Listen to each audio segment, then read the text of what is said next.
ایک واقعہ آپ کو سنانے لگی ہوں حضرت حسن حسین کے والدین کا، حضرت فاطمہ اور حضرت علی کا۔ حضرت ابن عباس سے نقل کیا ہے کہ حضرت حسن اور حسین ایک دفعہ بیمار پڑ گئے، اتنے بیمار پڑے کہ صحیح ہی نہیں ہو رہے تھے، تو حضرت علی اور حضرت فاطمہ نے ایک منت مانی۔ کون سی منت مانی؟ کہ اگر یہ تندرست ہو جائیں گے تو ہم 3 دن کے روزے رکھیں گے۔ اگر یہ تندرست ہو، بالکل ایسے ہی ہے تبسم بانو، یہ جو بیچ میں شیطان ہے نا، وہی لگے ہوئے ان فرقوں کو بنانے میں، اللہ بس ہماری حفاظت فرمائے سب کی۔ تو اگر یہ تندرست ہو جائیں گے تو ہم 3 روزے رکھیں گے۔ اب تینوں نے وہ دونوں تندرست ہو گئے ان کی اس منت ماننے سے، روزے رکھے شکرانے کے ان لوگوں نے۔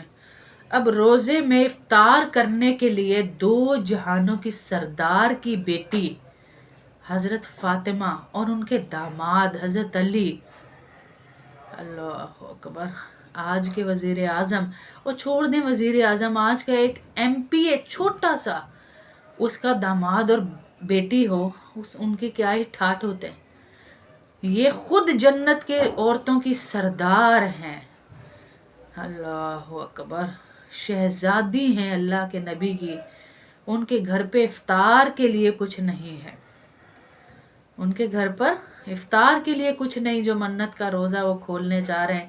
تو میاں بیوی نے کہا کہ ایک یہودی ہے جس کا نام تھا شمعون، اس کے پاس گئے، کچھ اون دیا اس نے دھاگا بنانے کے لیے کہ یہ اون دھاگا بنا دو۔ ان کو کہا کہ کچھ اون دے دو، ہم دھاگا بنا دیں گے، ہم محمد الرسول اللہ صلی اللہ علیہ وسلم کے گھرانے سے ہیں، اس کی بیٹی اور میں داماد ہوں، ہم کچھ اون بنائیں گے، ہم نے روزہ رکھا ہے، تو اس روزے کو ہم نے افطار کرنا ہے۔ انہوں نے اون دی اور انہوں نے جلدی جلدی تھوڑا سا بنایا۔ حضرت فاطمہ نے وہ لے کر گئے تو اس کے کچھ پیسے ملے، انہوں نے 5 نان بنائے، اس کے ایک اپنا، ایک اپنے شوہر کا، ایک اپنی باندی کا اور اپنے بیٹے کا، دونوں بیٹوں کا ایک ایک۔ اب جیسے ہی یہ لوگ افطار کرنے بیٹھے ہیں، گھر میں اور کچھ نہیں ہے، کوئی کھانے کے لیے چرغا نہیں آیا جی، بچوں نے، ماں نے روزہ رکھا ہے، نہیں، کوئی جوسز نہیں آئے، کوئی پکوڑے سموسے نہیں آئے، کچھ نہیں آیا، کچھ نہیں۔ یہ کھڑے ہو گئے، کھڑے ہوئے، مغرب پڑھ کر آئے اور آ کر کہا کچھ ہے کھانے کو؟ تو انہوں نے کھانے کے لیے 5 نان رکھے اور سارا گھرانہ بیٹھ گیا۔ دروازہ بجا اور ایک فقیر آ گیا، یطعمون الطعام علی حبہ مسکینا، پہلا آ رہا ہے، مسکین، فقیر آ گیا، ہے کچھ کھانے کو تو مجھے دے دیجئے۔ اب ہم ہوتے، ہمارے بچے ہوتے، ہمارا گھرانہ ہوتا، ہم دیتے؟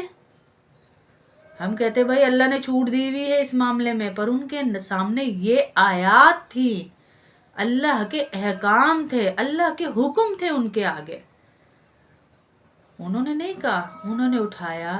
حضرت علی نے کہا، حضرت فاطمہ نے کہا، ہمارے دروازے کوئی آ گیا ہے وہ خالی نہ جائے۔ آج ہمارے بچے اور ہم کہتے ہیں اللہ نے دینا ہوتا خود ہی دے لیتے، ان کا مانگنا کام ہے، کوئی آپ کو یہ کہہ دے اللہ کے نام پہ تو آپ تو جان دے دیں، روپیہ تو پھر دور کی بات ہے، اللہ کے نام پہ دے دو، اللہ کے نام پہ دے دو، اللہ کے نام پہ تو جان دے دیں ہم۔ ہائے ہائے، ہیں؟ پھر انہوں نے اس کو دے دیا، وہ ساری روٹیاں اٹھا کر اس کو دے دیں اور گھر والے سارے فاقے سے رہے۔ اسی حال میں دوسرے دن کا روزہ شروع کر دیا۔ دوسرے دن بھی حضرت فاطمہ نے 2/3 اون کی کاتی اور 1 سا جو کا اجرت لے کر پیسا، روٹیاں پکائیں۔ حضرت علی نے اور حضور صلی اللہ علیہ وسلم کے ساتھ مغرب کی نماز پڑھ کر تشریف لائے، سب کے سب کھانے کے لیے بیٹھے تو ایک یتیم آ گیا، مسکینا و یتیما وَيُطْعِمُونَ الطَّعَامَ عَلَى حُبِّهِ مِسْكِينًا وَيَتِيمًا، اللہ اکبر۔ اب دوسرا آیا ہے، ایک یتیم آ گیا، اللہ اکبر، وہ اس کو دے دیا، اس نے مانگا ہے کچھ اللہ کے نام پہ ہیں، ان کو دے دیا۔ انشاءاللہ سجیدہ میں ضرور دعا کروں گی، نیک رشتہ دے اللہ، گھر بیٹھے نیک رشتہ دے اللہ، اس کے نصیب اچھے کرے، قدروں والوں سے اللہ ملائے، قدروں والوں سے، شیطان کے شر سے بچاتا ہوا اللہ ملائے، آمین۔ انہوں نے اس کو دے دیا۔ مغرب کی نماز کے بعد کھانے کے لیے بیٹھے، تیسرے دن اب یہ بیٹھ رہے ہیں، تو تیسرے دن کون آیا؟ وَأَسِيرًا، تو ایک قیدی نے آ کر آواز دی اور اپنی سخت حاجت اور پریشانی کا اظہار کیا۔ ان حضرات نے اس دن کی روٹیاں اس کو دے دی، ساری روٹیاں اس کو دے دی، اور خود فاقے سے رہے۔ چوتھے دن صبح کو روزہ تو تھا نہیں، لیکن کھانے کو بھی کچھ نہیں تھا۔ حضرت علی نے دونوں صاحبزادوں کو لے کر حضور صلی اللہ علیہ وسلم کی خدمت میں حاضر ہوئے۔ یہ کون ہے؟ دو جہانوں کے سردار کا خاندان ہے، جن کے ناموں پہ آج ہم کھلا دے رہے ہیں۔ ان کے اپنے پاس کھانے کو نہیں تھا، لیکن وہ لے کر کے آئے تھے۔ اس چیز سے ہم اوپر ہیں، ہمیں نہیں پتا وہ کیا لائے تھے۔ وہ لے کر یہ آئے تھے کہ موت کے نیزوں کے اوپر چڑھ کر بھی نماز نہ چھوڑنا، اللہ کے ساتھ کسی کو شریک نہ کرنا۔ تعلیمات بھول گئے، رسومات یاد رکھ لی ہم نے، بس تعلیمات کو بھول گئے۔ رسم ہمیں یاد ہے کرنی کیا ہے، لیکن تعلیمات ہمیں یاد نہیں ہے۔ تو کہا انہوں نے یہ بھی دے دی، اور تنگی برداشت کر کے مجھے بہت ہی تکلیف ہوتی ہے۔ حضور صلی اللہ علیہ وسلم نے حضرت علی سے فرمایا کہ تمہاری تکلیف اور تنگی دیکھ کر مجھے بہت تکلیف ہوتی ہے، چلو فاطمہ کے پاس چلے۔ حضور صلی اللہ علیہ وسلم حضرت فاطمہ کے پاس تشریف لائے۔ وہ نماز پڑھ رہی تھی، بھوک کی شدت سے آنکھیں گڑ گئی تھی، یعنی اندر کی طرف چلی گئی تھی۔ اتنی بھوک کی شدت تھی کہ آنکھیں بھی اندر کی طرف دب گئی تھی، پیٹ کمر سے لگ رہا تھا۔ حضور صلی اللہ علیہ وسلم نے ان کو اپنے سینے سے لگایا، بیٹی کو۔ سوچے کسی ماں کے لیے کتنی بڑی اذیت ہے، باپ اور ماں کے لیے، کہ ان کی بچی اتنے دنوں سے بھوکی ہو، پھر بھی اللہ کے حکموں کو پورا کر رہی ہو۔ اتنی آسانی سے سرداری نہیں ملتی جنت کی، اتنی آسانی سے آج تک کیا قیامت تک ان کے نام زندہ نہیں ہے۔ اپنی ذات کو، اپنی خواہشات کو فنا کیا تو اللہ ان سے راضی ہوئے۔ ہاں، اللہ کے نبی نے ان کو سینے سے لگایا اور حق تعالی شانو سے فریاد کی۔ اس پر حضرت جبرائیل علیہ السلام نے سورہ دہر کی آیات، یہ آیات اس طرح نازل ہوئی، ایک ایک آیت کے پیچھے ایک ایک قصہ، ایک ایک واقعہ، ایک ایک زندگی ہے۔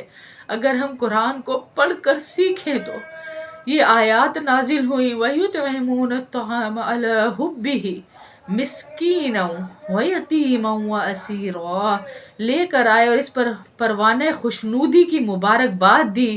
بتایا کہ جو لوگ اللہ کی رضا کے لیے کھانا کھلا دیں گے ان تین کیٹیگریز کو، فقیر کو، مسکین کو، یتیم کو اور قیدی کو، تو اللہ انہیں جنت دے گا۔ کس کے حب کے لیے؟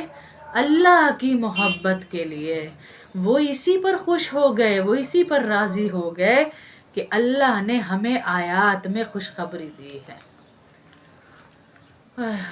ہمارے تو 4 سال کے بچے بولتے پھر رہے ہیں ادھر، بھائی اللہ نے اتنی سختی نہیں کی، اللہ نے اتنی وہ نہیں کی، اللہ نے اتنا، اللہ کی قسم کھا دیتے ہیں بچے، اور ان کو پتہ ہی نہیں ہم کس ذات کی قسم کھا رہے۔